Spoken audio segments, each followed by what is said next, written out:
BJP ഇന്ത്യയെ മതേതര രാഷ്ട്രമായി കാണുന്നുണ്ടോ എന്ന് ചോദിക്കണമെന്ന CPI അഖിലേന്ത്യാ സെക്രട്ടറി D. രാജ. മോദിയും രാഹുലും ഒന്നിച്ച് LDFനെ എതിർക്കുന്നു. 10 വർഷമായി പിണറായി ഭരിക്കുന്നു. ഈ സമയത്ത് ഏത് കാര്യത്തിലാണ് കേരളം പിന്നിലായത്? വിവിധ വകുപ്പുകളിൽ വലിയ മുന്നേറ്റമുണ്ടായി. കേരളം വിദ്യാഭ്യാസം, ആരോഗ്യം തുടങ്ങിയ മേഖലകളിൽ വലിയ മുന്നേറ്റമുണ്ടാക്കി. ഇക്കാര്യത്തിൽ മോദിയോടും രാഹുൽ ഗാന്ധിയോടും സംവാദത്തിന് തയ്യാർ. കേരളത്തിൽ സ്ത്രീകൾക്കെതിരെ അതിക്രമമില്ലെന്നും D. രാജ ഇടുക്കി പൂപ്പാറയിൽ പറഞ്ഞു. LDF സ്ഥാനാർത്ഥി KK ജയചന്ദ്രന്റെ തെരഞ്ഞെടുപ്പ് പ്രചരണാർത്ഥം സംസാരിക്കുകയായിരുന്നു അദ്ദേഹം. குடியரசாக ஏற்றுக்கொள்கிறதா? மோடி நேர்மையாக பதில் சொல்ல வேண்டும். இங்கே யாராவது பிஜேபி ஆட்கள் இருந்தால் அவர்களை நீங்கள் கேட்க வேண்டும். நேர்மையாக பதில் சொல்லுங்கள். இன்றைக்கு இந்தியாவை மதச்சார்பற்ற ஜனநாயக குடியரசு என்பதாக நீங்கள் ஒப்புக்கொள்கிறீர்களா? முஸ்லிம்கள், கிறிஸ்துவர்கள், சிறுபான்மை மக்களுக்கு எதிரான வெறுப்பையும் கசப்பையும் நீங்கள் கைவிடுவீர்களா?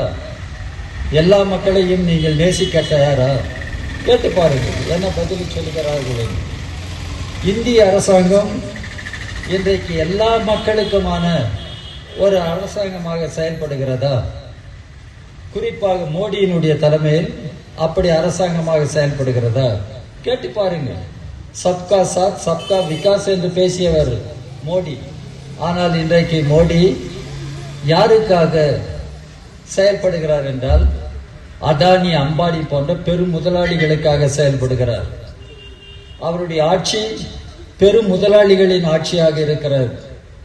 ஏழை மக்களை பற்றி அவருக்கு அக்கறை கிடையாது. மையத்தில் இருக்கிற ஆட்சிக்கு அக்கறை இல்லை.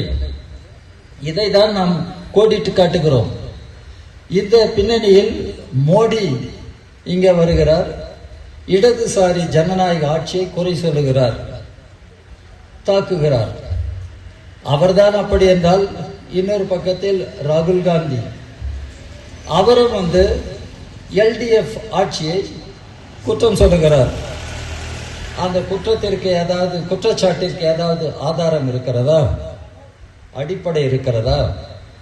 நாம் கேட்கிறோம்.